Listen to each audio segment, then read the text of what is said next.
Dear students, आज हम माकूस और गैर माकूस मैट्रिक्स का मुताला करेंगे और जानेंगे कि ये मैट्रिक्स क्या होते हैं। जैसे आपको स्क्रीन पे दिखाया जा रहा पहला जो पॉइंट्स है माकूस मैट्रिक्स, जिसे इंग्लिश में इनवर्टिबल मैट्रिक्स कहते हैं। ऐसा मैट्रिक्स जो गैर वाहिद हो। गैर वाहिद से मुराद वो मैट्रिक्स रहते जिनके मुरब्बा कालिब की कीमत सिफर नहीं होती, नॉन सिंगुलर मैट्रिक्स कहलाते हैं और उसे हम माकूस मैट्रिक्स कहते हैं। सेकंड पॉइंट है गैर माकूस मैट्रिक्स।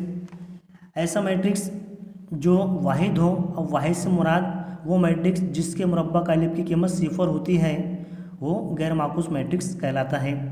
अब उससे रिलेटेड हम एक्सरसाइज देखते हैं। एक्सरसाइज नंबर 1, मंदर झैल मैट्रिक्स से कौन सा माकूस है मालूम कीजिए।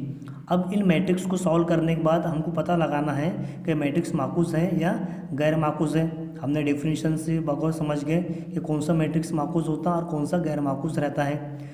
तो हमको यहाँ पर मैट्रिक्स बी दिया गया is equal to cos theta sine theta minus sine theta cos theta. अब ये जो सिंटेक्स है, इस सिंटेक्स मैट्रिक्स को जाहिर करते हैं।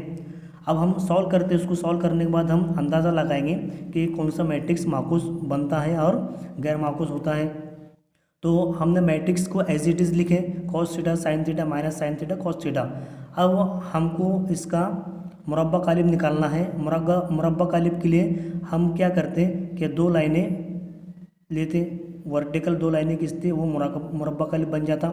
अब मैट्रिक्स का जो सिंटेक्स है वो भी मुरब्बा कालिब में तब्दील हो जाएगा। जैसा आपको यहाँ पर मैट्रिक्स सिंटेक्स दिखाया जा रहा कि दोनों भी जो है तो ब्रेसेस हैं, लेकिन यहाँ पर मुरब्बा कालिब बन गया। तो मुरब्बा कालिब में आपको वर्टिकल लाइन में लिखना है, ठीक है। अब मुरब्बा कालिब को हल करने का तरीका क्या है कि हम क्या करते हैं, कॉस थीटा को कॉस थीटा से ज़रब करेंगे, क्रॉस मल्टीप्लिकेशन का अमल होगा। अब क्रॉस मल्टीप्लिकेशन का अमल करने के बाद में माइनस की अलामत लगाई जाती। जिस तरह हम इसको सॉल्व करते हैं, cos theta into cos theta, cos theta into cos theta minus, अब ये ज़ाब्ते का माइनस है, माइनस यहाँ पर माइनस साइन थीटा, फिर minus sine theta, cross multiplication हुआ। अब सॉल्व करते हैं इसको, cos theta into cos theta. हमको पता है कि कॉस थीटा को कॉस थीटा से मल्टीप्लाई किया जाए तो कॉस स्क्वायर थीटा होता, प्लस उसी तरह अब ये माइनस और ये माइनस, माइनस माइनस मल्टीप्लिकेशन में प्लस हो जाता, sine theta into sine theta sine square theta is equal to 1। अब यहाँ पर 1 क्यों आया कि हमारे पास जाब्ता है cos square theta plus sine square theta is equal to 1 होता। अब यहाँ पर इस मुरब्बा कालिब की कीमत 1 आई, तो हम डेफिनेशन के मुताबिक ये अंदाज़ा लगाएंगे कि ये गैर वाहिद मैट्रिक्स है और ये माकूस होता है, इसलिए बी गैर वाहिद मैट्रिक्स है और बी माकूस होता है। उसी तरह सेकंड एग्जांपल हमको दिखाई गई, मैट्रिक्स सी दिया गया आपको 1 2 1 3 2 3 1 2 1 2 3। अब इसको इसी तरह सॉल्व करना है। सॉल्व करने के बाद में हमको पता लगाना है कि माकूस है या गैर माकूस मैट्रिक्स है, ठीक है। तो हम सबसे पहले क्या करते हैं, इसको डिटरमिनेंट की शक्ल में लिख लेते हैं, जिस तरह हमने पहले लिखे थे। दो लाइनें खींची हमने, दो वर्टिकल लाइन खींचे। आइए सिंटेक्स भी जो है तो मैं डिटरमिनेंट में तब्दील हो जाएंगी, मुरब्बा कालिब में तब्दील हो जाएंगी। इसको भी हमने वर्टिकल लाइन से जाहिर किए। अब इसको सॉल्व करने का जो तरीका है वो तरीका बहुत सिंपल है, आपको थोड़ा इसमें कंसंट्रेशन करना है, आप आसानी से इसको समझ सकते हैं। सबसे पहले पहली सब का हम इस्तेमाल करते हैं। पहली सब में यहाँ पर पहला जो एलिमेंट्स है वो 1 है, तो हम यहाँ पर 1 लिखेंगे।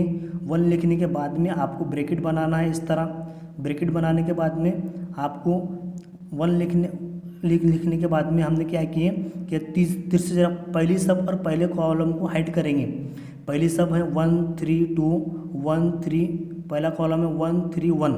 अब इसको हाइड करने के बाद में जो भी एलिमेंट्स बचेंगे उसकी मल्टीप्लिकेशन होगी क्रॉस, 3 ज़रब 1, 3 ज़रब 1 माइनस का अमल होगा, 2 ज़रब 2, 2 ज़रब 2, ठीक है। अब उसी तरह यहाँ पर ज़ाब्ते का सेकंड एलिमेंट्स लेने से पहले हमको यहाँ पर माइनस लिखना है, ज़ाब्ते का माइनस है। सेकंड एलिमेंट्स हमने 3 लिखे, उसके बाद में हम फर्स्ट रो और सेकंड कॉलम को हाइड करेंगे।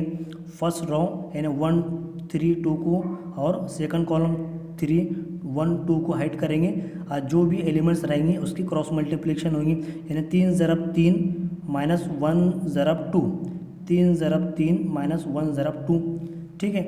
अब उसी तरह थर्ड एलिमेंट्स लेने से पहले हम यहाँ पर प्लस का अमल करते हैं, +2।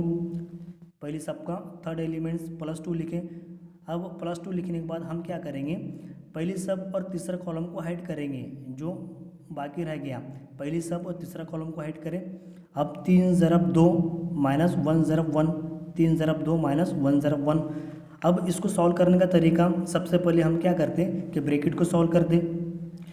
3 ज़रब 1 3 हो गया, 2 ज़रब 2 4 हो गए, 3 ज़रब 3 9 माइनस 1 मल्टीप्लाई 2 ट्वाइस 6 माइनस 1। ठीक है, अब यहाँ पर 3 माइनस 1 होगा, माइनस 3 माइनस 9 माइनस 2 7 6 माइनस 1 5। अब इसके बाद हम क्या करेंगे, मल्टीप्लाई करेंगे, जो ब्रैकेट से बाहर अदद थे उनको मल्टीप्लाई किया जाएगा। 1 ज़रब माइनस 1 हुआ, minus 3 multiply 7 minus 21 plus 2 multiply 5 10 हुआ। अब इसको सॉल्व करेंगे, -1 -21 -22 दोनों भी अदद माइनस में है, इसलिए यहाँ पर माइनस की अलामत लगी। -22 प्लस 10, अब -22 प्लस 10 यानी बड़ी अदद में से छोटा अदद नफ़ी हो रहा है, सॉरी छोटे अदद में से बड़ी अदद को नफ़ी कर रहे हैं, तो माइनस की अलामत लगा दें, तो इसका जो आंसर आएगा -12 आएगा। अब -12 यहाँ पर गौर करेंगे कि सिफर के मसावी नहीं है, नॉट इक्वल टू सिफर, इसलिए सी जो है तो गैर वाहिद है और सी माकूस होगा।